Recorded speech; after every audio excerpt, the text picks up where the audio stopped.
En ce temps-là, près de la croix de Jésus, se tenait sa mère et la sœur de sa mère, Marie, femme de Cléophas, et Marie-Madeleine. Jésus, voyant sa mère près d'elle, le disciple qu'il aimait, dit à sa mère, Femme, voici ton fils. Puis dit aux disciples, voici ta mère. Et à partir de cette heure-là, le disciple a pris chez lui. Après cela, sachant que tout désormais était achevé, pour que l'écriture s'accomplisse jusqu'au bout, Jésus dit, j'ai soin. Il y avait là un récipient plein d'une boisson vinaigrée. On fissa donc une éponge remplie de ce vinaigre. À une branche d'hysope et on l'approcha de sa bouche. Quand il eut pris le vinaigre, Jésus dit, tout est accompli. Puis inclinant la tête, il remit l'esprit. Frères et sœurs, la parole de Dieu. Louange à toi, Seigneur Jésus. Louange à toi, Seigneur Jésus. Louange à toi, Seigneur Jésus. Louange à toi, Seigneur Jésus. Louange à toi, Seigneur Jésus. Louange à toi, Seigneur Jésus.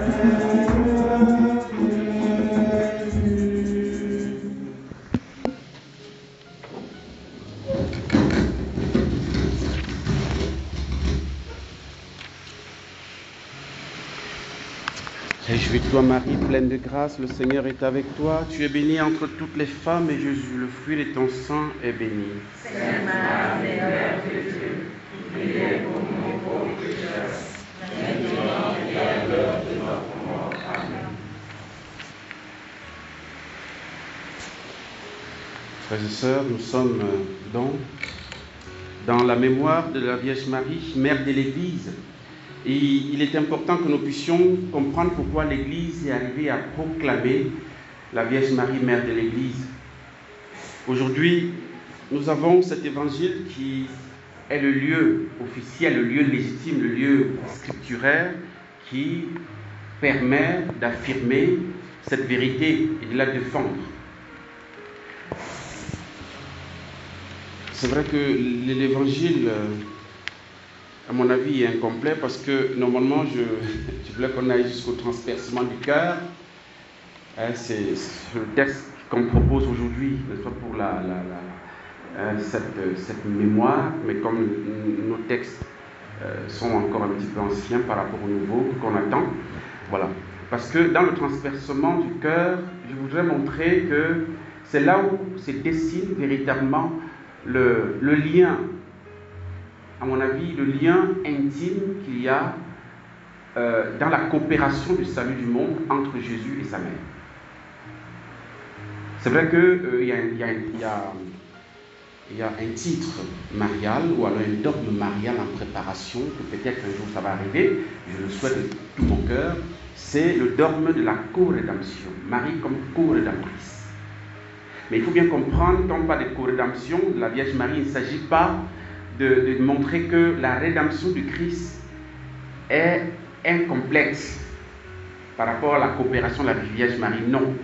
La rédemption du Christ est absolue, elle est achevée. Lui me dit tout est accompli. D'accord? Donc voilà. Mais Marie peut être considérée comme co-rédemptrice parce que dans le mystère du salut, Dieu, bien sûr, a eu des instruments pour pouvoir parvenir à cela. Avant Jésus, il y a eu des prophètes qu'il a suscités pour préparer le peuple à accueillir le Messie. Et quand le Messie arrive, voilà, il ne travaille pas seul. Il s'entoure de gens dont il va former pour que, avec lui et par lui, le mystère du salut soit répandu dans le monde. Mais celui qui réalise le salut, c'est le Christ et le Christ seul. On est d'accord? Il n'y a pas de souci. Mais chacun apporte sa part. Nous sommes tous des co-rédempteurs. À des niveaux, à des degrés différents, évidemment. Mais le Christ est le véritable, c'est celui qui nous sauve. Saint Paul nous dit il y a un seul médiateur entre Dieu et les hommes, et c'est le Christ. Mais la sagesse de Dieu a voulu associer l'homme au mystère du salut.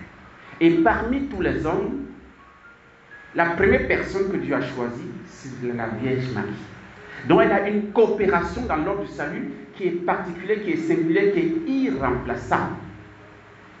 Et donc ce qui permet à l'Église de pouvoir réfléchir comment la déclarer co-rédemptrice. Mais une co-rédemption qui est une co-rédemption relative par rapport à la rédemption absolue et définitive dans le Christ.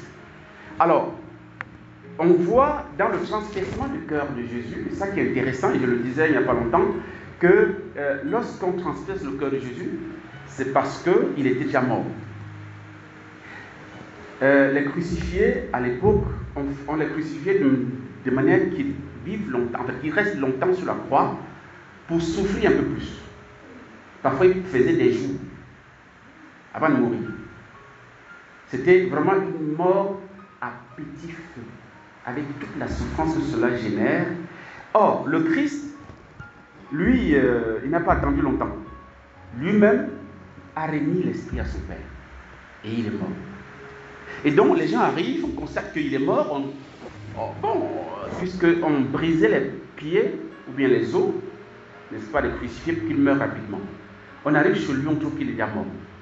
Et donc, au lieu de briser les pieds, il y a un soldat qui, certainement, pour vérifier vraiment s'il est mort ou pas, il a lancé sa lance, il a transpercé. Et la science dit que lorsque coule l'eau et le sang, ça vient forcément du cœur, de nulle part ailleurs. Et ça signifie que la personne est véritablement morte. Et donc, ce qui est extraordinaire et ce qui montre le rôle particulier à la Vierge Marie, vous allez comprendre, frères et sœurs, c'est que Jésus est mort. Donc il ne sent plus rien. Donc ce coup de lance-là, il ne le sent pas puisqu'il est mort. Mais il y a quelqu'un qui va sentir la douleur. C'est la Vierge Marie. Et cela, c'est l'accomplissement de la prophétie des Seigneurs, le vieillard. Vous vous souvenez, lorsque Joseph et Marie ont présenté Jésus au temple, le vieillard Simeon a prophétisé sur l'enfant et sur Marie. Et concernant Marie, il a dit, un glaive te transpercera le cœur. Où est-ce que ça s'est passé? À la croix. Donc le transpercement, c'est l'accomplissement de la prophétie de Simeon. Donc c'est la Vierge Marie qui subit le coup. Parce que son fils ne sent plus rien, son fils est mort. Donc c'est elle qui souffre, qui accueille cette douleur du transpercement. Vous voyez la coopération, ce qui justifie que Marie vraiment a coopéré au mystère de notre salut, de manière particulière et singulière. Et je voudrais aussi vous rappeler que ce cœur qui est transpercé, ce côté qui est transpercé, c'est bien sûr le côté de Jésus, c'est bien sûr le cœur de Jésus, mais tout ce que Jésus est donné par une seule personne, la Vierge Marie. Nous, on est le partage de papa et maman. D'accord, nous, on est le mélange de papa et maman. Mais pour le cas de Jésus, c'est la seule personne au monde qui a tout reçu de sa mère. Des orteils jusqu'aux cheveux. En passant par le cœur et tout ça. Il a tout reçu de la Vierge Marie. Et donc, le cœur qui est transpercé, mais c'est le cœur de sa mère. Le sang qui coule, c'est le sang donné par sa mère. Vous voyez à quel niveau, jusqu'où la Vierge Marie coopère avec son Fils pour le salut du monde. Et puis, le deuxième élément, ou bien le troisième élément si vous voulez, c'est le fait qu'on nous dit, en ce temps-là, près de la croix de Jésus, c'est Ténès sa mère. C'est Ténès sa mère. On appelle ça en latin stat mater, la mère debout. Et je pense que je l'ai déjà dit ici, je l'aurais dit, c'est que, vous savez, une mère ne tient pas debout comme son enfant souffre. Ce n'est pas possible. Quel que soit l'âge, une mère aimerait être à la place de son fils qui souffre. Donc elle ne peut pas supporter de voir son fils souffrir et elle est là comme ça. Et en plus, ce qui concerne Marie et Jésus, ce qui concerne Jésus par rapport à Marie, c'est que son fils n'a rien fait à personne. Parce qu'habituellement, nos enfants, parfois, on les tape même parce qu'ils cherchent des problèmes. Hein? Bon, c'est bien fait pour toi. Mais lui, il a fait quoi? Rien. Il a passé le temps à faire du bien aux gens. Mais en retour, on le crucifie. Vous imaginez la douleur de cette femme, de la Vierge Marie. Mais en temps normal, si c'était vous, alors là, c'est pas, je n'ose pas imaginer le film. Ça devait être autre chose, quoi. Vous allez me tuer ici, vous allez vous agripper, vous allez attraper le soldat, vous allez vous enrouler par terre, ça doit être compliqué. Mais elle se tient debout. Elle est debout. Ça veut dire quoi, frères et sœurs? Ça veut dire qu'elle offre son fils. Elle offre son fils au Père pour la gloire du Père et le salut du monde. Souvenez-vous qu'elle a dit dans Luc, à l'Annonciation, Luc 1, 36, je suis la servante du Seigneur, qu'il me soit fait selon ta parole. Je ne comprends pas ce qui se passe, je ne comprends rien, mais Seigneur, tu sais ce que tu fais. Je crois, j'adhère, je suis serviteur, je suis servante de la parole de Dieu, de l'accomplissement de la parole de Dieu dans ma vie. Donc quoi qu'il arrive, je ne veux pas être un obstacle à l'accomplissement de l'œuvre de Dieu, même si je ne comprends rien. Et il y a un démenti extraordinaire qui est en train de s'opérer à la croix, parce qu'on lui a dit que son fils serait roi à l'Annonciation. Il va prendre le trône de David, son père, il sera roi, il va régner éternellement. Hein? Ah, mais mon fils est en train de mourir sur la croix là. La parole là, ça veut dire quoi? Elle ne met pas en doute la parole de Dieu, elle continue de croire, et c'est pourquoi elle est debout. Et parce qu'elle est debout, elle l'offre. Alors elle participe à l'offrande de son fils en s'offrant elle-même et en offrant son fils comme le Père pour la gloire et le salut du monde. Donc voilà, frères et sœurs, le mystère de la Vierge Marie, coopératrice de notre salut. Et elle est mère de l'Église, pourquoi? Parce que son fils, voyant cette femme, cette mère particulière, et il l'appelle femme, il ne l'appelle pas maman, hein. En fait, dans Jean en tout cas, c'est femme. Depuis Cana jusqu'au pied de la croix, c'est femme. Pourquoi? Pourquoi, frères et sœurs? Pourquoi Jésus appelle sa mère femme? Ce n'est pas parce qu'il manque de respect à sa mère, non. On n'a pas le temps, sinon on prendrait des heures ici à expliquer ça, mais bon. Donc, non. Donc, en fait, vous devez comprendre une chose, de manière brève, qu'il appelle sa mère femme parce que s'accomplit à la croix le mystère de la récréation du monde, de l'humanité. L'homme est en train d'être recréé. Une nouvelle famille est appelée à être fondée à la croix. Et c'est à la croix que cette famille naît. Et cette famille, c'est l'Église. D'accord? Et pour fonder une famille, il faut un homme et une femme. Le Seigneur est logique dans ses lois. Et le nouvel Adam, c'est le Christ. Il faut la nouvelle Ève. Et la nouvelle Ève, c'est la Vierge Marie. C'est pourquoi il l'appelle femme. Parce que lui, c'est l'homme. D'accord? Et donc, il appelle femme pour dire, tu coopères avec moi dans la nouvelle création. Comme la mère d'une nouvelle génération des fils de Dieu. Et pourquoi il s'adresse d'abord à Marie? Parce que, comme je le disais en temps normal, une maman qui voit son fils partir, mourir, souffrir, en tout cas, en général, les gens qui sont à côté l'arrêtent parce qu'elle ne tient pas debout. Vous voyez, elle est inconsolable, on cherche à la consoler, on cherche à la calmer, on cherche. Mais là, c'est l'inverse. Marie est debout. Et c'est pourquoi son fils s'adresse à elle d'abord avant de s'adresser à Jean. Parce que normalement, Jean, c'est un homme. Non, c'est lui, normalement, qui doit soutenir une femme éplorée, une mère qui perd son fils. Non, Jésus s'adresse à sa mère pour dire, occupe-toi de ce fils-là, occupe-toi de ce gaillard-là, de cet homme-là. Parce que tu es plus forte que lui. Ton attitude, ton comportement, ta vie de foi est largement meilleure, est un modèle pour tout le monde. Et donc tu dois être mère de mon disciple bien-aimé. il s'adresse d'abord à sa mère. Femme, voici ton fils. Avant de s'adresser à son disciple, hein, voici, n'est-ce pas, ta mère. Parce que dans l'ordre hiérarchique, dans l'ordre de la force, du courage, de la compréhension des choses et du vécu de la foi, Marie est largement supérieure et elle peut donner des leçons, bien leur protéger et soutenir la foi des gens. C'est pourquoi il s'adresse d'abord à sa mère, en disant femme. Et puis, frères et sœurs, je veux finir aussi en montrant que ici nous avons la clé pour dire à nos frères protestants et énervés, pardon, éveillés, si vous voulez, voilà, hein, pour leur dire que s'ils sont chrétiens, je suis désolé, et vous devez leur dire, vous êtes désolé, la Vierge Marie est leur maman, sauf s'ils ne sont pas chrétiens.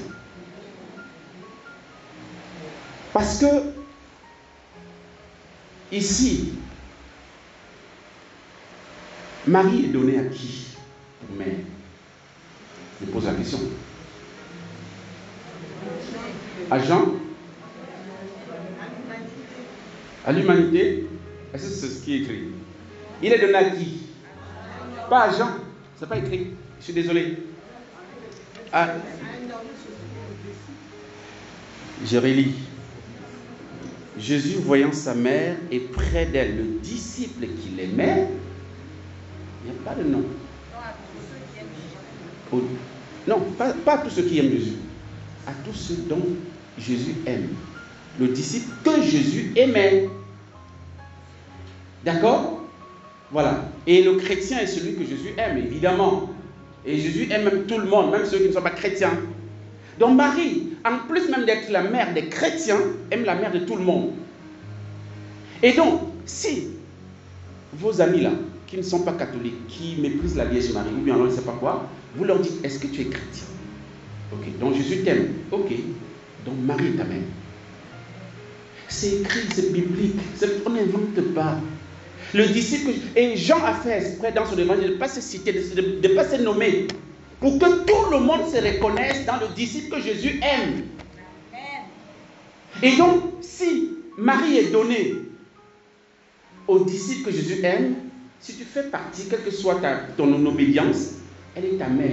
Tu veux pas, je suis désolé pour toi, elle est ta mère. Vous devez la respecter.